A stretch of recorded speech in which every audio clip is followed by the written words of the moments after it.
Week 7 of the 2025 college football season is in the books, and we have an absolutely jam-packed show for you, reacting to it all. Giovanni Heater, alongside Raza Umarani with you. And man, do we have a lot to talk about here, my friend.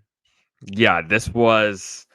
I mean, we said it could be juicy, and then like again, it's also topsy turvy, right? Because we think the week is going to be stacked because of what it is on paper, and then the games are actually played, and we see stuff happen on and off the field, and that's what makes everything else turn into what it is. So it has turned into a wild 24 plus hours in college football, and you said it; it's going to be a jam packed show. So coming into today, we're making the graphics, we're getting ready for the show, everything like that. And we're thinking this. Is it over for James Franklin? 3 straight losses for the Penn State Nittany Lions. Was that enough to pull off the nearly $50 million buyout? Would the university make that kind of a decision? Is the grass always greener with a man that has brought you 10 to 11 wins year after year, but can't win the big one? Was this rock bottom for Penn State? Well, our question got answered, and it's a good thing that we waited to do this show.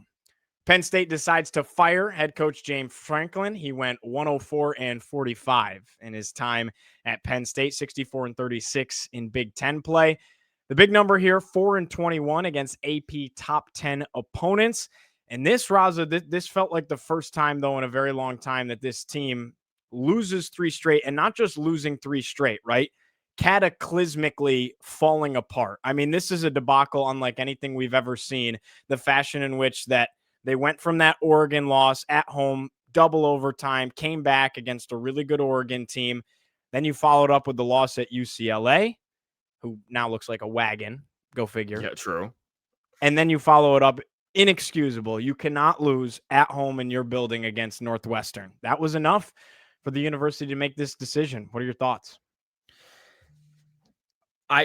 I'm both shocked and not shocked because the question has been for years now, like when does Penn State decide to pull the plug? Because of the reasons you mentioned, like this is a consistent. What's the joke always been about Penn State? They'll go 10-2 every year because they'll lose to Ohio State, they'll lose to Michigan, and they'll beat everybody else. Right. And to that point, like in the past, I think it was either 2019 or 21 or something, where like they were a top 3 or 4 team and they lost to Ohio State in the whiteout, and then they lost to Michigan State the next week, like a not great Michigan State team, but still went like 10-2, 9-3. So like, I think you hit the nail on the head when you said this is kind of an apocalyptic stretch of games here, because yes, they've lost consecutive games before, but the 0-4 UCLA, thumbs up. You're right. Thumbs up for UCLA. To lose to 0-4 UCLA and then to lose at home to Northwestern, there was no coming back from this. And I think, Gio, I think that James Franklin knew that. I'm sure you saw the clip of him after the game, kind of standing at midfield, looking around, taking in the sights of Beaver Stadium one last time, because I think he kind of knew the writing was on the wall. And how can you not? Because again, we said it last week when they lost to UCLA. Oh, they can't win the big one. What happens when they can't win the small one? Well, this is what happens. And they're just not going to continue to put up with this. And I don't blame Penn State. I would have made this decision as well. Obviously, it's not an easy decision to make, but it's the one I would have made. You see that number on the bottom of the screen, 4 and 21 against top 10 teams. I mean, Gio, I texted you earlier today. Kurt Stignetti in Indiana have more top 10 wins in the last month than James Franklin and Penn State have since 2016. Crazy. And it's not for lack of games. They play Ohio State every year. They play all these other big teams. Look at all the opportunities. Exactly. 4 and 21. 25. I mean, that is historically bad. I mean, I think you're the one who said the only coach in history with a worse record in such games is Frank Beamer. Which is kind of crazy to think about. But unlike Beamer, Franklin is not a Penn State legend. They will not build a statue of him outside of Happy Valley. They will not name the street Franklin Street the same way that Virginia Tech has Beamer away. That's already taken care of by Paterno. North Carolina. No, Joe Paterno. Oh, Penn State. That's true. So it's not, and then that's plenty problematic as it is, by the way. It's Yeah. not. There's an It's not asterisk there. exactly. The university does not owe anything to James Franklin. This is different than Oklahoma State firing Mike Gundy. Gundy was there forever, and Yeah, Franklin's been here for a long time. But this is a university with really high expectations finally saying, we can't do this anymore. enough's I think enough. the AD statement said it best. Like, they need to go in a different direction to chase championships, both in the Big Ten and nationally. This was a move that had to be made. So I'm shocked, but like, I tip my cap to Sure. the decision makers over in State College, because I think this is the right move to make. I think the big thing about this decision was, first of all, what had transpired to this point. You got to remember, these were probably the biggest expectations a Penn State team has had in at least 5 years, I think. I would say since 2017, Gio. Remember Okay. when they went to they won the Big Ten in Yeah. 2016.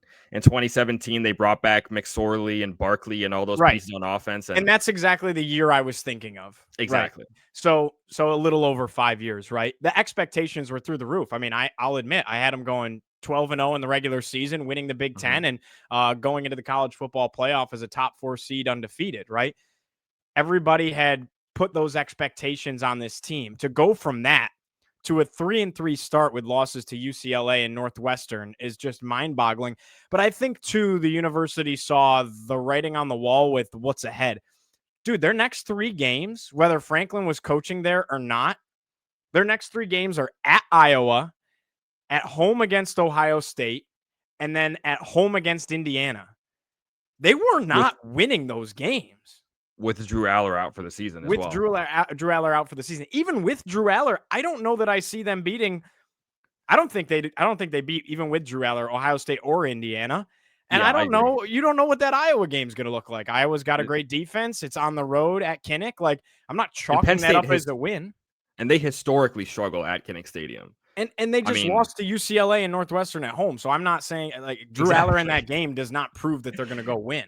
Yeah, it's not like it was a trap game. Like, Iowa could be favored in that game. But regardless, say they beat Iowa, you were staring 4-6 down the barrel. Period. Probably. I don't see them beating Ohio State or Indiana with what we've seen to this point. And maybe they would have. If they would have beaten Northwestern, I thought there was still an opportunity to right the ship. I thought if you could beat Northwestern and to get to the playoff, I thought you had to win out. So obviously you had to win that Ohio State game. We probably didn't realize until yesterday, which we're going to get into it, just quite how good Indiana is either. But there was still a path. You losing at home to Northwestern when you're Penn State and you have national championship expectations on the season, there's just no world where you can accept that. No. There's no this would be like St. Pat Fitzgerald Northwestern either. No. And I was gonna compare it to like Dabo, but Dabo's the type of coach you build a statue for if you're Clemson. Dabo will have a statue. Like, so it makes sense why they want to ride it out with Dabo down there at Clemson. This was, as far as like difficult situations to cut ties with a longtime head coach, this is about as easy of a decision as you could have made if you're Penn State. It was just like a matter of it happening. I feel like that's the general consensus when I go on Twitter, people are like, wow, they actually did it, because people are like, they should do it, but we just never thought it would actually happen. So the general sentiment today is, wow, they've actually done it. You got to nip it. And yes, maybe the grass is not always greener on the other side, but if you're Penn State, you have to at least explore the other side. Right. And we've done this for a long time now. This is not like a small sample size. Franklin's been there for a minute, man. And Yes. and this is year after year after, and it was all supposed to build. The recent upswing was supposed to build to this year. And it's just a 9-year operation. Yeah. I mean, that win over Ohio State in 2016 on the Grant Haley blocked field goal was what, year 3 for him at Penn State, year 4, Yeah. like right after they were on sanctions, right? Like, he was meant to be the Lazarus for Penn State. And you talk about the upswing, that upswing has been, they've upswung a couple times. Exactly, but it's not been it's like you swing back and then you swing high, but you're not swinging high enough on the pendulum on the way back. Like they have been chasing something for 9 years now. And Yeah. if you're chasing something for that long, after being promised, like you said, time and time again, you gotta let it go. Yeah. No, I agree with you there. I think the only thing that surprised me and even gave me pause about it was the buyout. I thought that there was Yes. a world where they wouldn't fire him and it would be a mutual parting ways. They'd find a way to get his buyout down and he would go explore another opportunity. Does that make sense? And I Yeah. thought there was a world where that's how that played out, but then you lose to Northwestern at home and that one game changes everything. Because Yeah. that's a lot of money to swallow. It's the second largest buyout in the history of college football, only to the 75 million roughly that Jimbo Fisher was given to not come back to work at Texas A&M. Like Mhm. this is a monster figure of a Yes. buyout here. But like Jimbo Fisher, in my opinion, the university was left with no choice.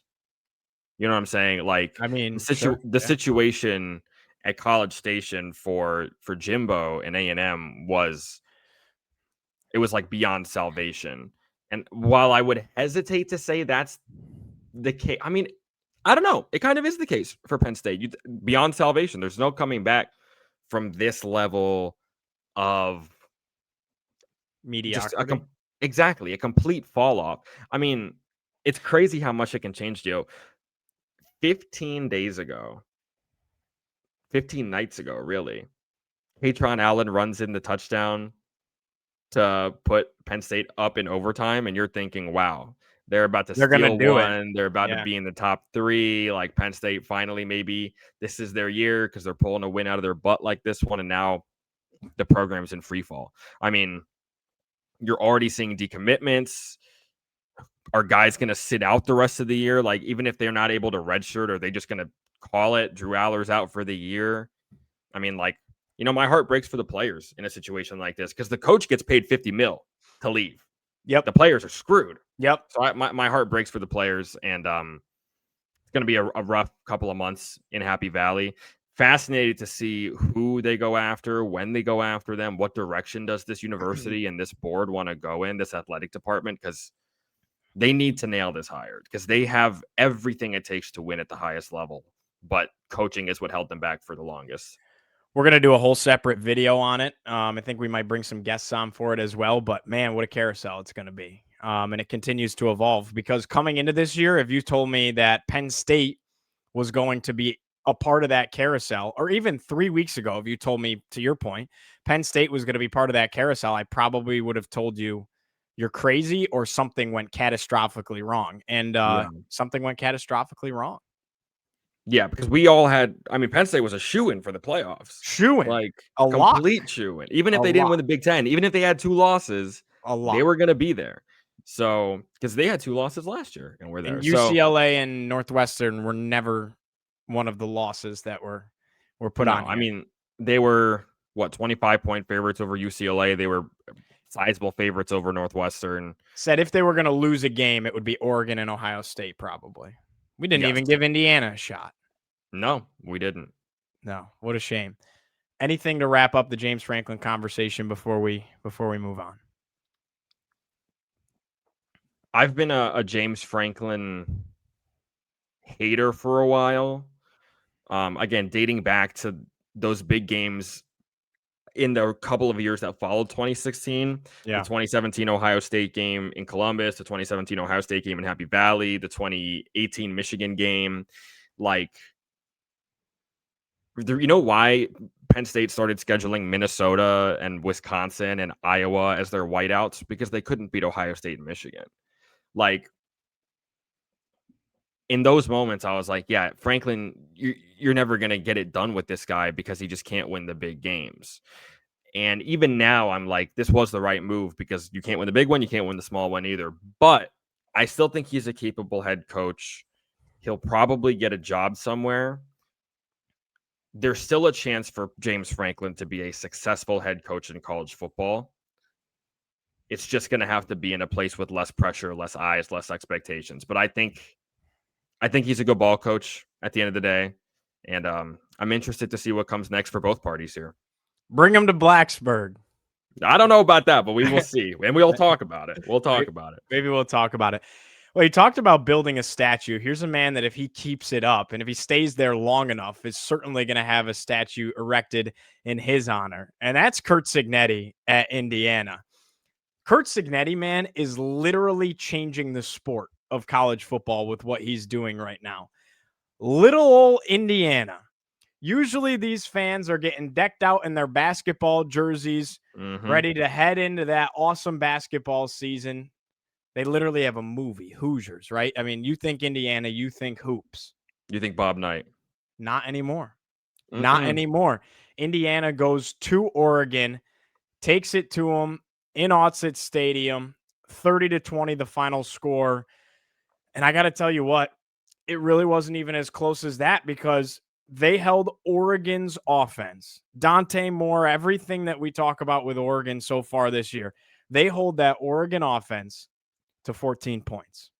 Fernando Mendoza throws a pick six, and that's why this game was even close to begin with. Really, really impressed with Indiana. And we doubted him again, man. We have to stop doubting Curt Cignetti. We doubted him again. We said it'd be close at least. We gave them that much respect. We said they'd cover. We said they'd cover, but we thought Oregon would win the game. Yes, we did. Indiana won the game by 10 and should have won by more. Yes, they did. Curt Cignetti is the best thing to happen to Bloomington, Indiana since Victor Oladipo walked through those doors. Like, it is insane. AP poll this morning, Indiana's ranked number 3 in the country. Oh my gosh. And we thought last 2007, year, man? Dude, like, we thought last year like that is crazy. Like Kansas at number 2 in 2007. Like, exactly. We thought this was an aberration last year when they were in the top 5. And Gio, I feel like the narrative around Indiana is now one of respect and recognition, especially after this start to the year and especially this game against Oregon.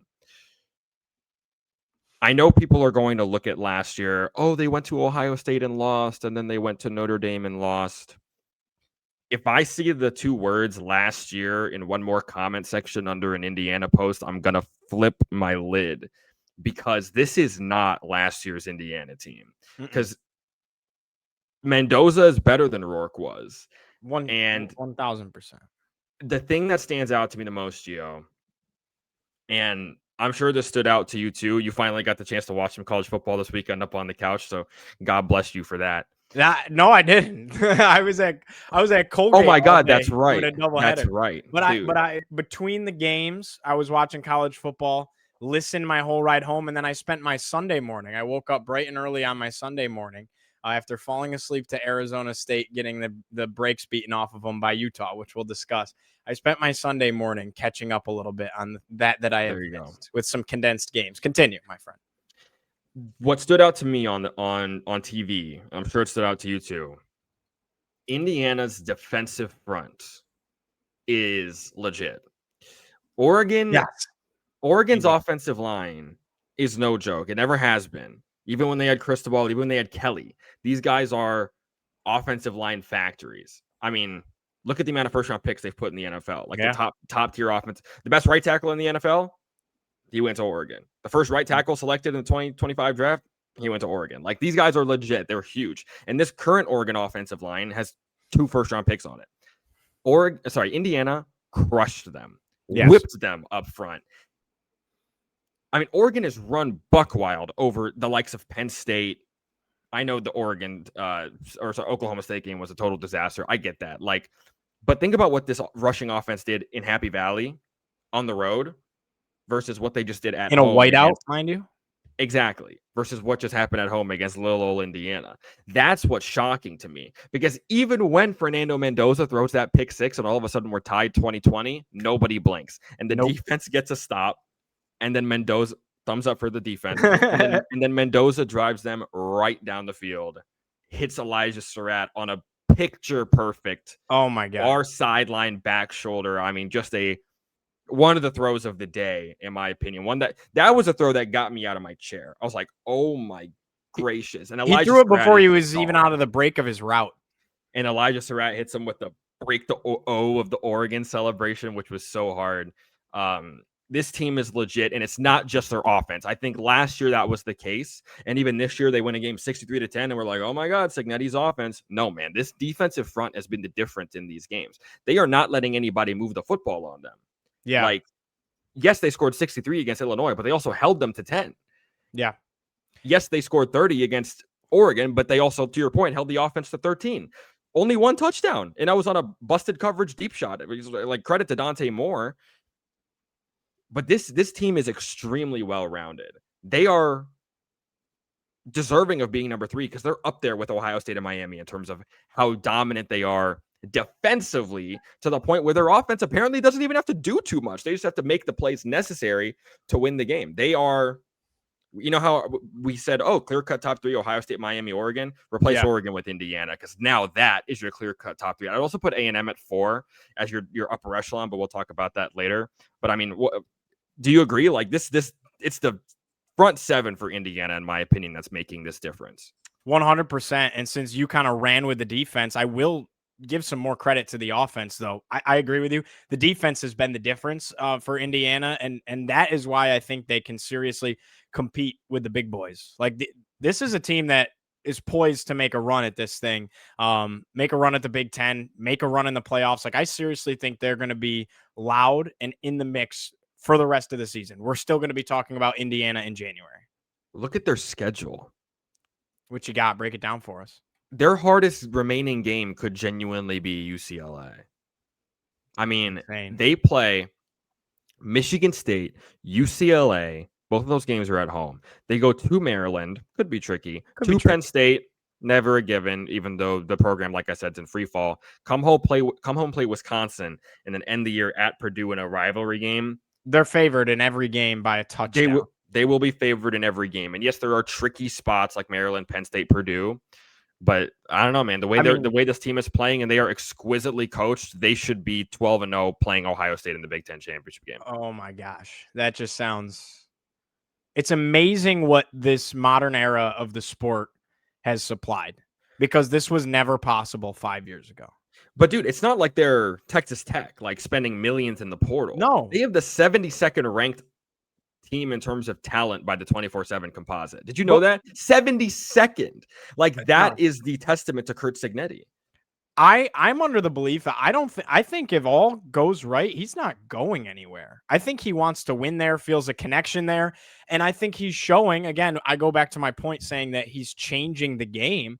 He's showing that you can win anywhere, period. This would have been on a short list of worst jobs to take in the country. Yeah. Like Indiana, Syracuse, Duke, like yuck, right? Yeah. Rutgers. There's a short list, right? And this is one of those jobs. And look what he's doing with it. It's an F-tier job. We'll call it how it is. It's an F-tier job. And he didn't have to go to Indiana coming out of James Madison. Like he was obviously a coveted offensive mind. It's not like he was taking the Alabama job by any means, but like crazy that he rolled the dice on himself, left Alabama after being on that 2011 staff, left Alabama to go be a head coach in D2 because he wanted to be a head coach.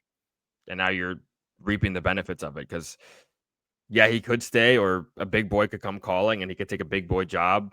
Again, it's going to be a ridiculous coaching carousel this offseason, but he deserves a ton of credit, man, because, and again, yeah, they haven't gone buck wild in the portal, but look at who they've brought in, even dating back to last year.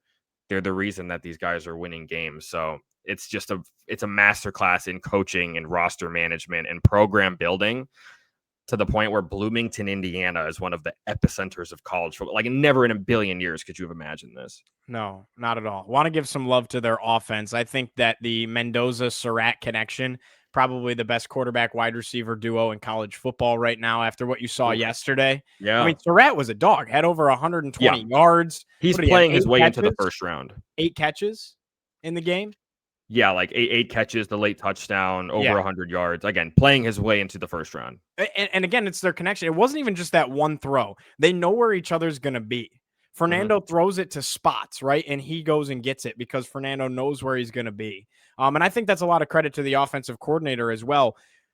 Gary Danielson did an awesome job kind of breaking down some of the routes. And I was just so fascinated with that.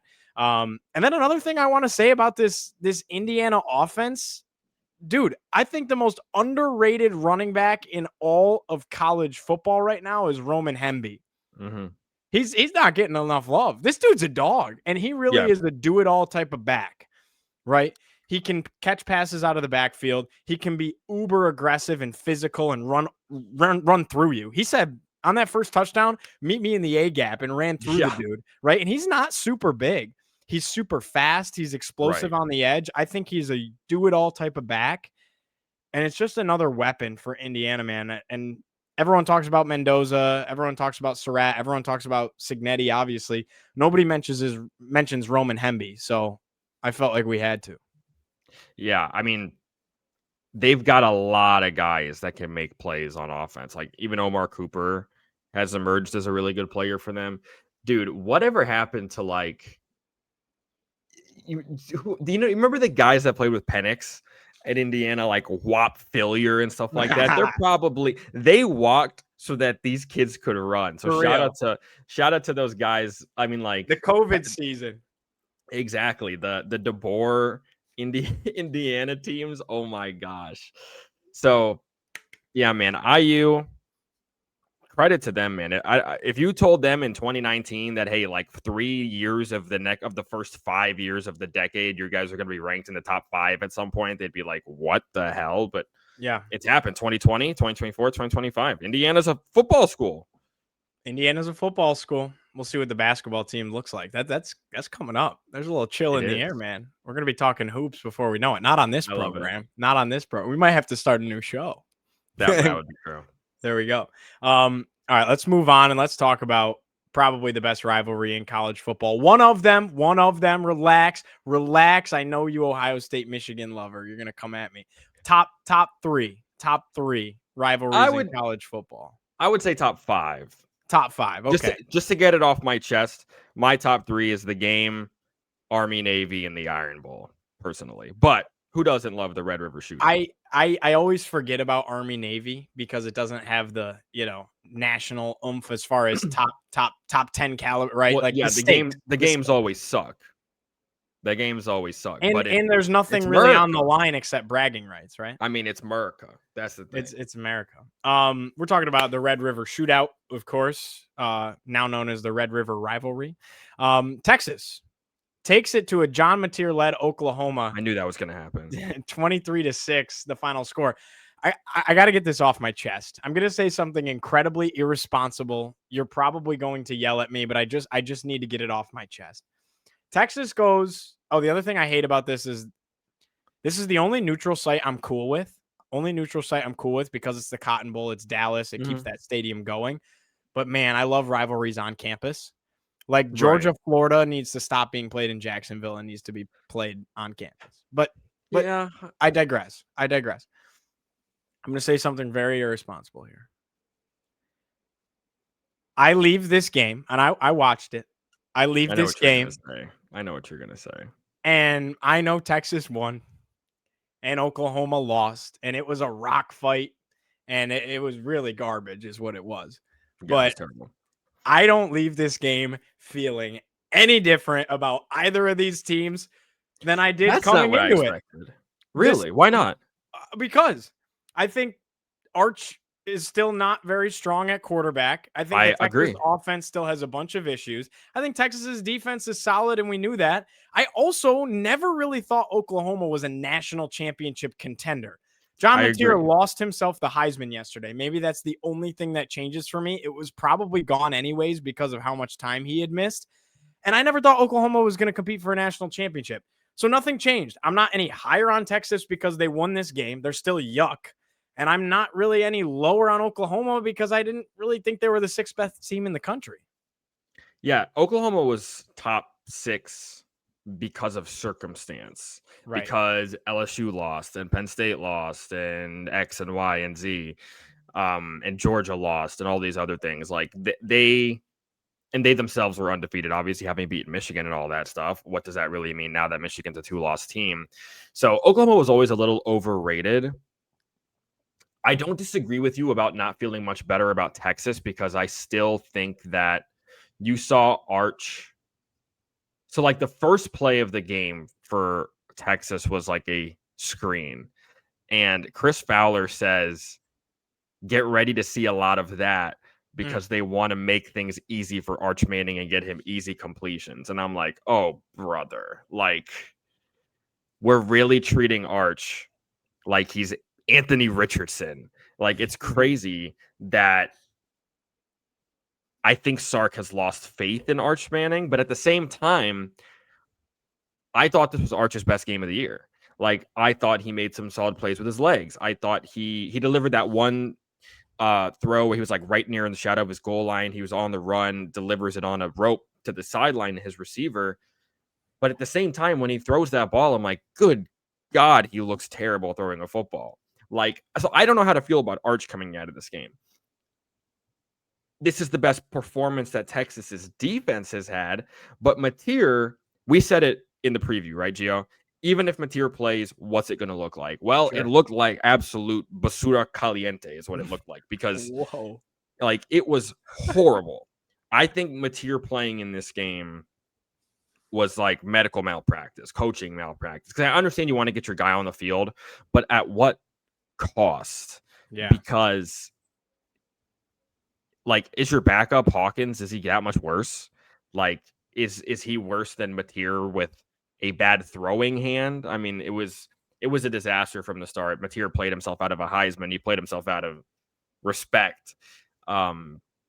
So yeah, is Texas better than Oklahoma? Maybe. I don't think either of them are playoff teams. And I agree. to your point, I think maybe that's what we saw.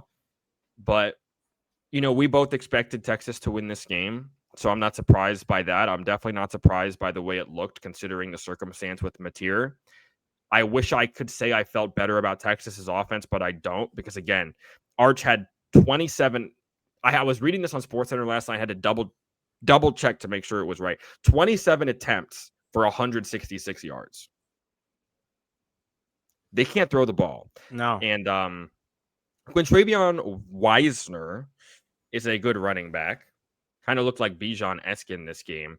But Texas does not move me on offense. So, yeah, I'm not going to yell at you for that take. I think that's a fine take to have. Like, neither of these teams moves me. Are they top 25 teams? Probably.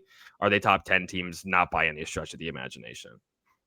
Yeah, no. Anything else with Red River to wrap up? Because honestly, I don't feel like I need to even crazy deep dive. That's my take. My opinion doesn't change. It was a nothing football game, right? It was a nothing football game, a rock fight. I never thought Oklahoma was a national title contender. That was proven.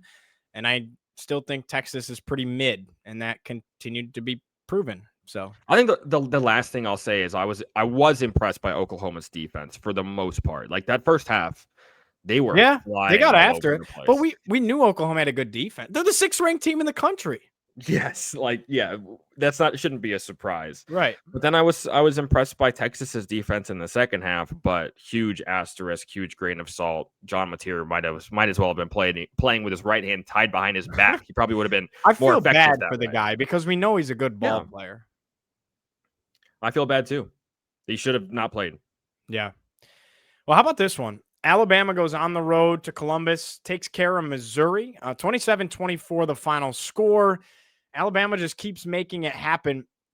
You know, this was an interesting game because I will say that I feel like the things we thought would play out played out. Like, I was going to say, Missouri's defensive line and the pressure that they were able to generate on Ty Simpson was super impressive. Like, yes. I was really impressed with Missouri's defense and particularly their front, right? So that transpired. It only resulted in 4 sacks. I say only because it felt like when you actually watched the game, it was a lot more. Just the amount of times that they spent in the backfield, right? It felt like more than 4 sacks because they were making everything difficult for Ty Simpson. So I was impressed with the pass rush out of them. I mean, you got to remember, though, there was a spot in this game that Alabama could have gone up 24-7 if they score a touchdown. Instead, Mizzou's defense stands tall and, you know, the offense ends up with a field goal and it's 17-10. So that was a big swing in the game.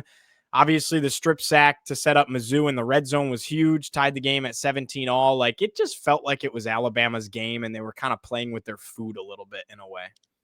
That's a good way of putting it.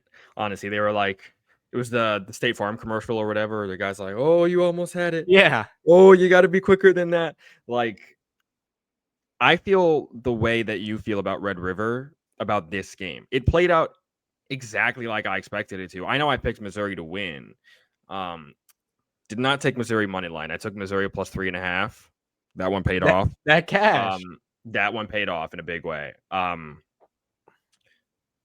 only thing that surprised me was Missouri's inability to run the football. I Now, knew you were going to say that. I read your mind. I love you. We're best friends. I knew you were going to say that. They stunk at running the ball. Yeah, because what did I say on Friday? This is going to be the game where Ahmad Hardy becomes a household name. Brother, his name was not called on the broadcast one darn time. And that, in my opinion, is a huge credit to Alabama's defense. Now they've done this to Missouri. They've done this to Georgia. Very impressed with Alabama's run defense, with their defense as a whole. They've got real playmakers at all three levels of that defense. I think Alabama was playing with their food a little bit. This game should have been wrapped up like 7 different times throughout the course of the game, but they kept on letting them back into it. And then I guess the last 2 things, both are quarterback related. One, like, I feel bad for Bo Pribula. That last interception was not great. His receiver losing his mind that he didn't get the ball was kind of bush league. I think that guy needs to be coached a little bit. I wouldn't be surprised if there's some internal discipline heading his way. You know what I'm talking about? The receiver who didn't get targeted on the interception, who's like losing his mind. Like, bro, that first of all, peak wide receiver behavior. Second of all, I would not let that slide. Stephon Diggs behavior right there. That is so true. And then secondly, on the flip side, like, Ty Simpson continues to just be robotic, He's essentially. insane. So he's my Heisman winner right now. Still. Yeah, I'd probably have to start putting him in the conversation. You know what's crazy is Miami's already had both of their bye weeks. So like we only see Carson Beck every other week at this rate. Yeah. But it's definitely those two guys. I mean, Simpson, the touchdown throw to, I think it was Jeremy Bernard, and then the 4th down throw, I think also to Bernard. He had 2 conversions late in the game. He had the 4th and 8 throw, which was ridiculous. Then he, on 4th and goal, gets him in the end zone with a touchdown pass. Yeah, that swing is honestly what changed the game. The 3rd and 24 to 4th and 8 conversion to 4th and goal touchdown. And that's when Missouri could have flipped the switch. That's when Alabama finally got them. They finally made Missouri pay, right? Because again, we went back to them kind of playing with their food a little bit. But Missouri goes with the fake punt. It doesn't work. And all this time that Alabama could have taken advantage of turnovers and what have you, and they just didn't. Instead, this time with the fake punt, they finally made them pay and got in the end zone. And that's when you felt like it was wrapped. They sat up in the chair. Yeah, literally, they were like, right, "We got time to lie." Yeah. I know exactly. That's hilarious. That's literally, that's exactly how you could describe this game for sure. Pribula, I'll tell you what though, he can make a lot of throws. He can extend plays too. For whatever reason, the poor guy, it was those seam shots. He threw both picks on that same throw. Just too much zip. Too much zip. That happens. Young quarterbacks, you know. Yep. Good ball player. Yeah, I mean, he could have been starting at Penn State now. Yeah. Like, crazy just to go back to Penn State, the trickle effect of Drew Aller, really of everybody staying at Penn State, but particularly Drew Aller, like, just crazy butterfly effect everywhere else across college football. This test, though, for me, like, to put a bow on it, this showed, like, I don't think Missouri's offense is super, super crazy, and Alabama's defense looked pretty good. But we knew Missouri's defense, particularly the defensive front, was legit. And Bama weathered that storm. And honestly, they looked good doing it. Like, Ty Simpson didn't have his best game, but made the plays when it mattered. And that was kind of the one hurdle we hadn't seen them jump over. We thought Georgia would have an awesome pass rush on them and didn't. We hadn't seen what Ty Simpson looked like in the face of pressure like that. And he balled, man. Like, I'm not saying it was his best game, but like, I seriously think Alabama is legitimately playing. I think they're the 5th best team in the country. I think they're playing like a top 3 team in the country, but they lost to Florida State, so they're not going to get that respect. I genuinely think they're playing like a top 3 team right now. Yeah, if they beat Florida State, they'd be ranked at least second or third, probably. Yeah, no question. So I'm really, if I had to pick a national champion right now, I'd be really torn between Miami, Alabama.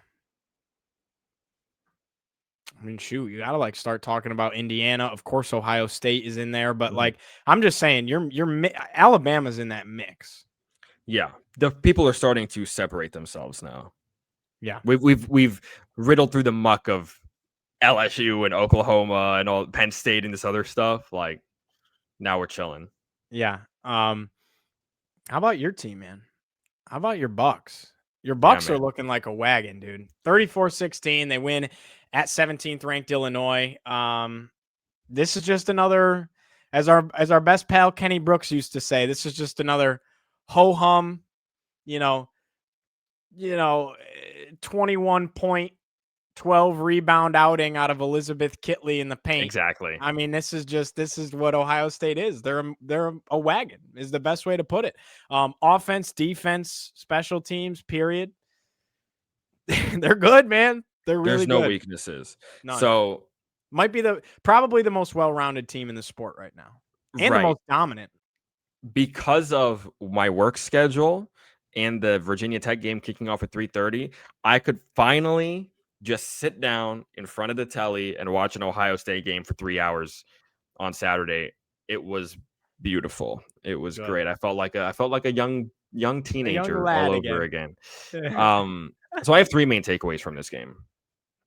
The first is that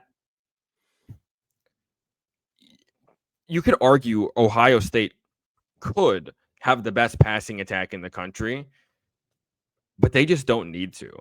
Like they are running the ball at such a workmanlike rate.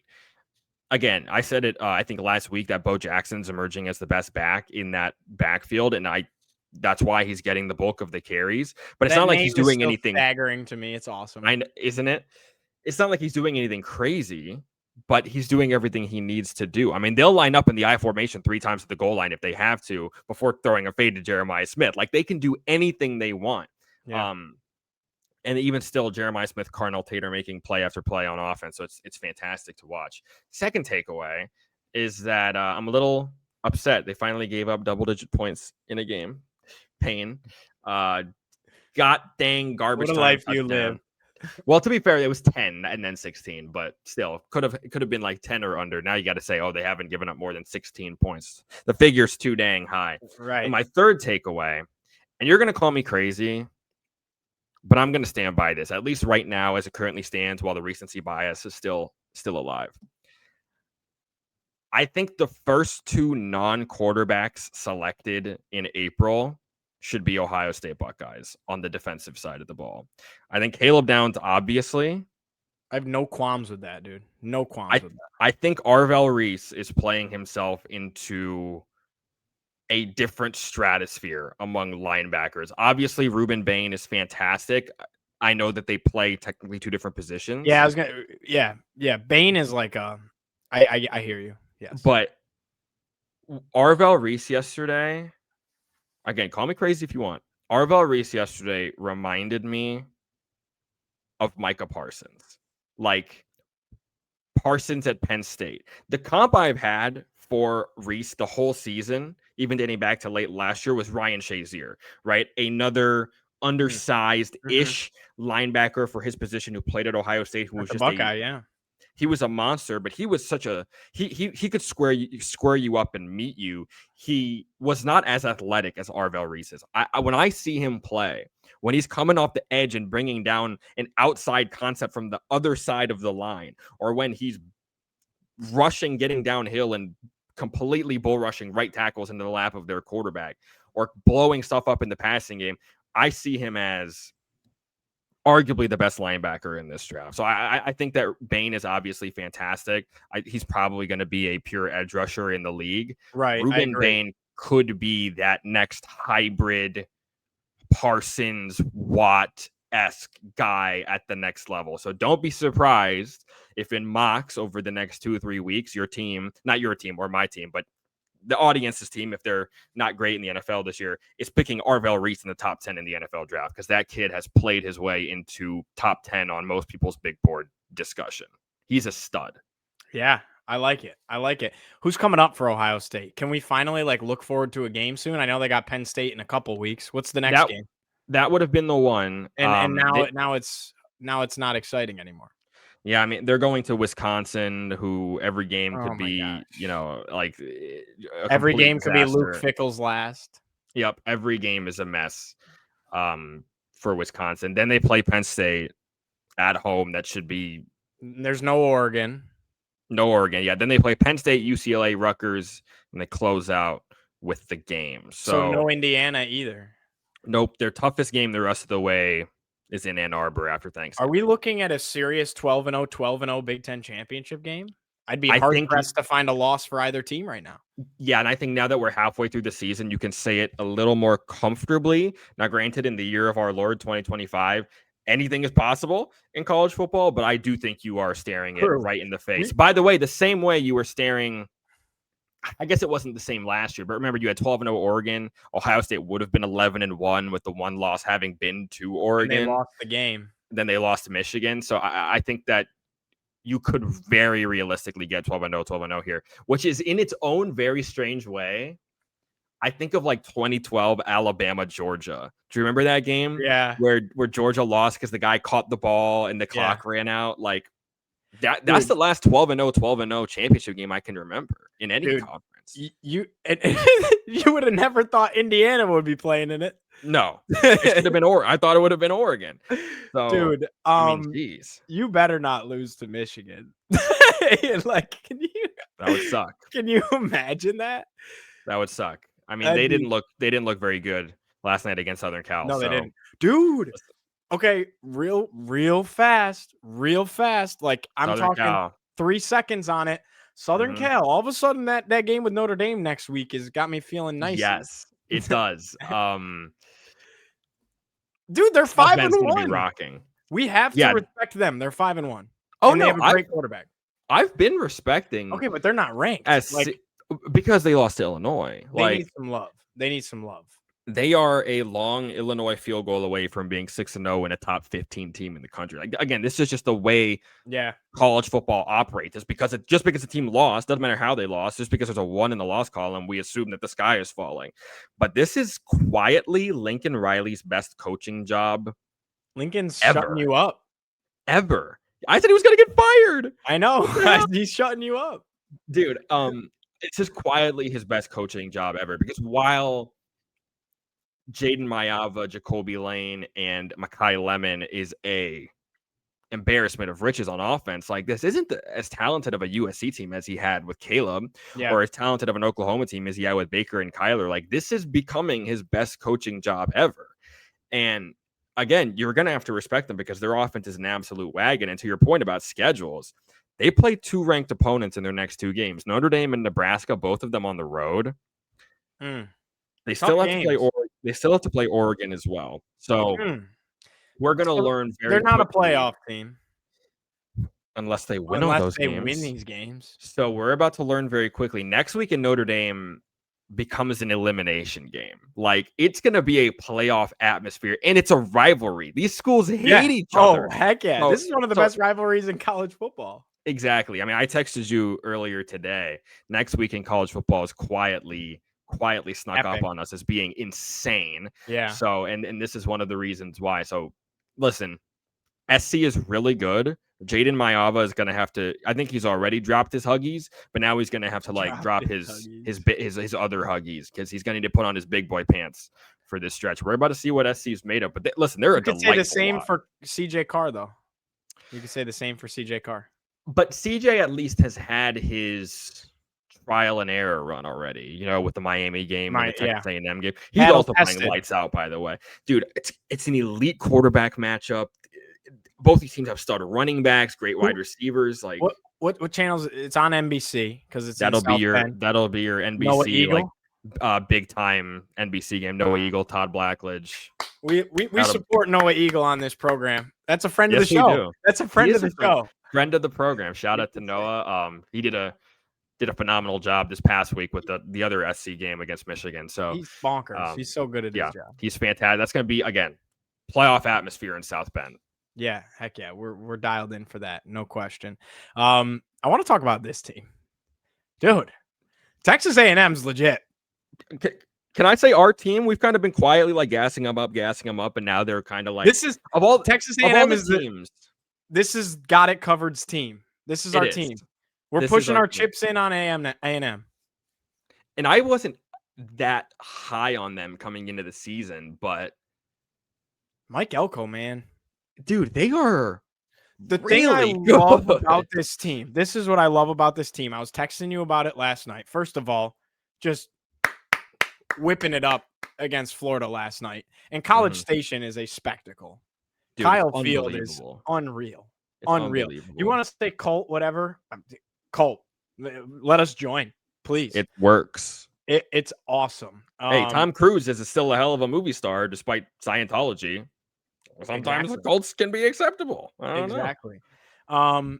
What's so impressive about this team to me is the fact that Marcel Reed doesn't have to do at all. At all. Period. They're so good. Their defense is so good. They have so many weapons on offense. It takes so much pressure off of an already super talented quarterback. That's a recipe for success, man. He doesn't have to do it all. And he's already really good. Like, they prop him up for success, arguably better than any team in the country props up a quarterback for success, I'd say. Because they can do everything well. Everything. They have, listen, and they're really well coached. That's the overarching thing here. We talked about Jimbo Fisher in A&M. Mike Elko is a grand slam home run. I think he's you could say top 5 coach in the country right now. Like with the job he's top 5 team, so sure. Exactly, what the job he's doing. Obviously, Marcel Reed can beat you in multiple ways with his arm, with his legs.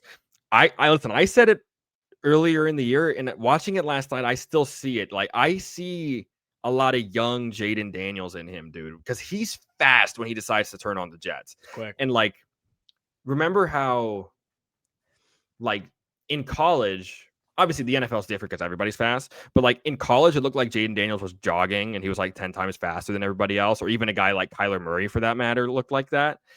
Marcel Reed has a little bit of that in him, but then when he decides to let it go, the kid's got a rocket arm, which is like really surprising. Yeah. And then again, when they need to run the ball, they can with Owens and with Moss. Obviously, like we talked about the receivers, Craver, Concepcion, they've got everything going. And on top of all of this, that defense is crazy.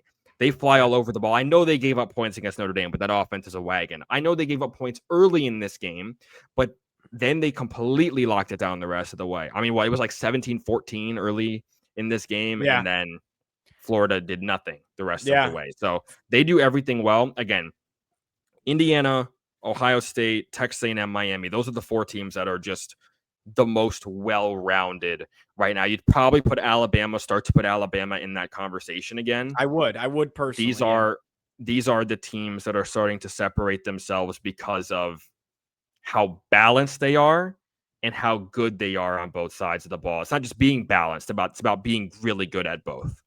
I am officially, after one more week of football, remember I said I thought my SEC championship would be Alabama Ole Miss at this point? Yeah, and I said Alabama A&M. After seeing Ole Miss, got it done against Washington State. Wasn't pretty, but that's college football sometimes, man. That's college football sometimes, man. Credit to Washington State. Yeah, you found a way to win a game. You know, I love Lane Kiffin. I'll always love Lane Kiffin.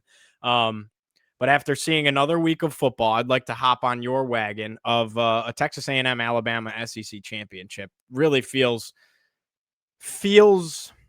you can't say inevitable. It's the Southeastern Conference, and so much can happen. We're only halfway through, but I just don't see a world where LSU or Georgia or I think we're on a collision course with A&M and Alabama, and they don't play each other, which is awesome. No, but A&M does still have to go to Death Valley, which is never easy, and they do have to go to Texas to close out the year, which that game is going to end like they should just like it did last year. That game is going to end like 17-7 again. But Texas A&M should win it. They should. They have win the better quarterback. Game. They have the better offense. They have the better quarterback. They do. And I'm not that worried. I mean, Death Valley is a hard place to play. I'm not that worried about LSU, man. Yeah, I mean, South Carolina could have won there last night. So it's just, Should have. you never know. When you have a team that's supremely talented and supremely coached, you should win every game. If it's played on Mars or if it's played in an ocean, you should win. They have the ability to outcoach probably anybody in the SEC right now. Even Georgia, do you think? I mean, that was the one person I was going to say. I don't think anybody's outcoaching Kirby right now, or the referees. Which, by the way, that was. Let's wrap up our show by discussing. You bring up anything you want. That was garbage last night. That was insane. What a clown! I don't want to talk about Kirby. I want to talk about Auburn. There was a tweet I saw yesterday that was like, every SEC fan, every college football fan complains that their team gets hosed by the referees, but the only team that actually gets hosed by referees is Auburn. Between them getting completely screwed against Oklahoma early in the year, remember, on the fake substitution trick play, and then last night with the Kirby, first of all, with the touchdown fumble situation, which I guess could have gone either way. But then the Kirby timeout thing is just, it's unforgivable. And I do want to say, Auburn did get their asses kicked after the fumble at the goal line. Yeah. But that's, again, everything can flip on a dime. If that gets ruled a touchdown, Auburn goes up 17-0. Georgia had one first down up until that point. It was a complete smothering. And then again, one play completely pushes it in the other direction. The Kirby timeout stuff didn't help, but I feel terrible for the Auburn Tigers, man. It feels like they are the punching bag of the SEC. So they put up a fight. I thought that game was chalked. That's a game. That's a job that should open soon, honestly. I don't know. I don't know that you can blame it on Hugh, though. That's the problem. You're right. Yeah. Maybe not this year, but also Auburn doesn't have crazy high expectations. But think about it. We are proper officiating away from this being a 5-1 top 15 Auburn team. I mean, it's just the way it is. You're not going to agree with me. First of all, the Kirby timeouts was, I lost some respect for the man, because I did have a lot of respect for Kirby Smart. I just thought that was quite silly. I thought they got it right. I thought it was a fumble. It was close. I mean, I really thought they got it right, because I thought the guy's arm is in there before he gets to the goal line. And then when you got that clear shot of it at the goal line, he's clearly trying to hang on to it like this. Oh, the AI cameras now following. So here's what I'll say. Kind of dope. Here's what I'll say. Whether or not we think it's a fumble or a touchdown is kind of an irrelevant issue. What I think they got right is sticking with the call on the field. Yeah. This isn't a Virginia Tech Miami situation where there was no evidence to overturn the call. Sure. I think everybody goes home unhappy either way, but because it was so close, about as close as you can get, sticking with the call on the field was the right decision, in my opinion. So I agree. Anything else in week 7 that stood out to you? We kind of already touched on Ole Miss. I think they're going to be fine, dude. It's one game. Texas Tech is Texas Tech's insane. There's a question that I was going to ask you, and then I decided to save it for next show just because we already went an hour. Was who's the most untalked about, underrated team in the country? And I don't think there's any question it's Texas Tech. You could honestly throw A&M in that same dialogue. But they're top 10 teams. I would give that to. Well, who's talking about them? Who's talking about Texas Tech? You watch College Game Day, they talk about them for 3 seconds.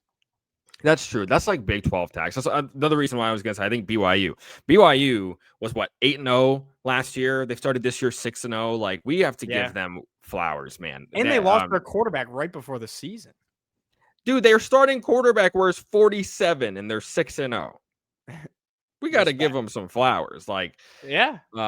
So Utah's probably in that conversation now too. They're all Big 12 teams. Yeah, the Big 12 is a revolving door. Obviously, Arizona State was put in a very bad spot. They were put in a terrible spot with the Levitt situation. It's a shame how that I guess I should say escalated the injury because he was going to go. And then over the weekend, they were like, no, he can't go. So sucks for them. But, Utah is now back in the top 25.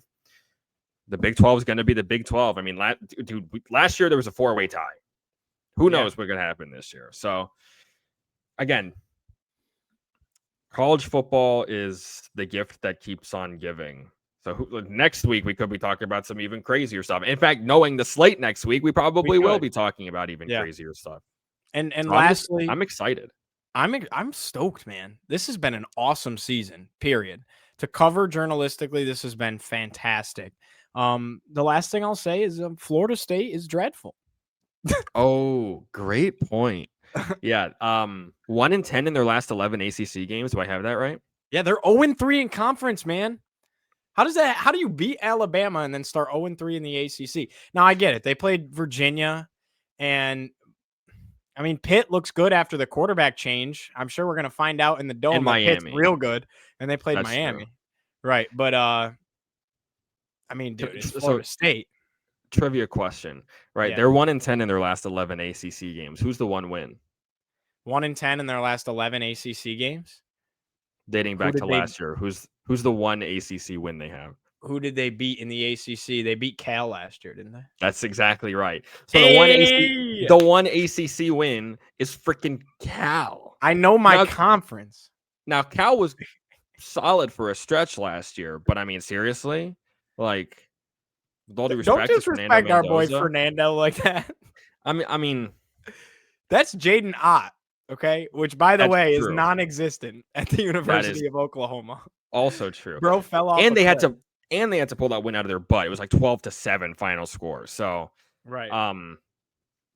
add it to the tally of a laundry list of high profile jobs that could be open by the time we hit Black Friday. I mean, it's going to be Mr. Norvell. It's going to be interesting to watch. That situation feels broken, I think. And we thought it was all fixed when they beat Alabama. And we thought Bama was screwed. People were saying Kalen DeBoer needs to be excommunicated. Oh, my God. Alabama fans wanted him gone. And now here we are. This is beautiful. What a show. What a show, buddy. Show of the year. It lived up to the hype. Hold on. Remember last week we talked about this. I need to, you know what? Drop some confetti. Yeah. Show of the year. Show of the year. In fact, I can play some tunes actually. Really? Yeah. Although I don't know if we're gonna get copyrighted, so I'm not gonna. Well, that's a good point. This can't get copyrighted. This is too golden. Tell the ladies and gentlemen in the audience where they can find us. The fine folks can find us at Got It Covered FB. All the distinguished ladies and gentlemen of the jury. At Got It Covered FB on all socials, Instagram, Twitter, TikTok, on the clock. Again, this is the type of video that's going to get chippity chopped up into a million pieces. So be on the lookout. James Franklin one's going up before even the full one. I bet you. There you go. So keep your eyes out. Not just one eye, keep both eyes open. And Metallica.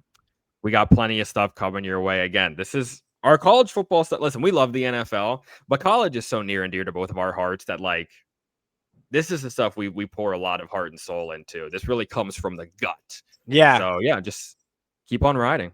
I do like our NFL shows, but I will admit that I love our college football shows.